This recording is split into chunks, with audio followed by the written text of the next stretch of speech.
বিসমিল্লাহির রহমানির রহিম।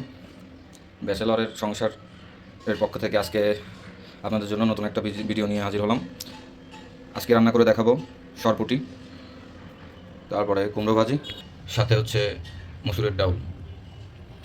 তো খুব সহজেই কীভাবে দ্রুত ঝটপট রান্না করে ফেলবেন মাছ ভাত আর ডাল সাথে ভাজি, সেটাই আজকে আপনাদেরকে দেখাবো। তো চলুন শুরু করা যাক। তো আমি ডাউল সিদ্ধ করে নিচ্ছি, এরপর ডাউল তেলে দেবো। আগে ডাউলটা রেডি করে নিয়ে এখন হলো ডাল তেলে দেবো। পেঁয়াজ মরিচ আর রসুন দিয়ে দিলাম, লবণ দিয়ে দিলাম, হলুদ, গরম মশলা,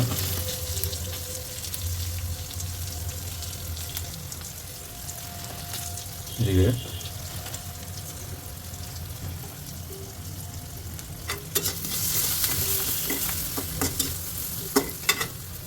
ডালের জন্য অবশ্যই পাঁচফোড়ন দিতেই হবে, এই জন্যই আমি কিছুটা পাঁচফোড়ন দিয়ে দিলাম। এবার ভালো করে নাড়ব। এবার ডালটা তেলে দিতে হবে।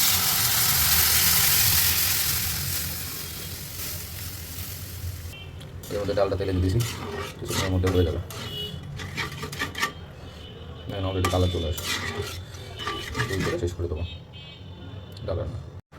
এর মধ্যে আমার ডাল রান্নাটা কমপ্লিট হয়ে গেল। দেখেন একটু ঘন ডাল হয়েছে। ডাল রান্না শেষে এখন মাছ ভাজি করবো এবং আদা বাটা, রসুন বাটা, পেঁয়াজ কুচি, মরিচ, মশলা সব রেডি। এখন মাছটা ভেজে নেব। মাছ ভাজার জন্য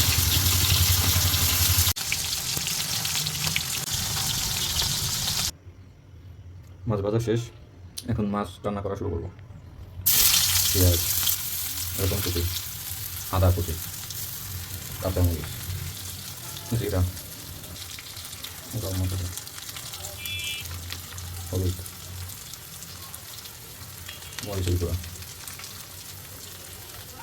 লবণ, নাড়াচাড়া করতে হবে।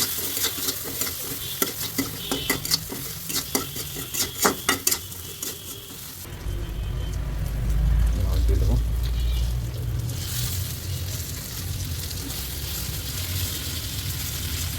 পানি দিয়ে দিচ্ছি, এখন ঢেকে রাখবো। কিছুক্ষণের মধ্যেই মাছ রান্না শেষ হয়ে যাবে। সাথেই থাকুন, শেষ পর্যন্ত দেখবে। মাছ অনেকটাই রেডি হয়ে গেছে, খুবই সুন্দর কালার আসছে এবং খুব সুন্দর একটা গন্ধ ছড়াইছে। তো আপনারা এইভাবে যারা দ্রুত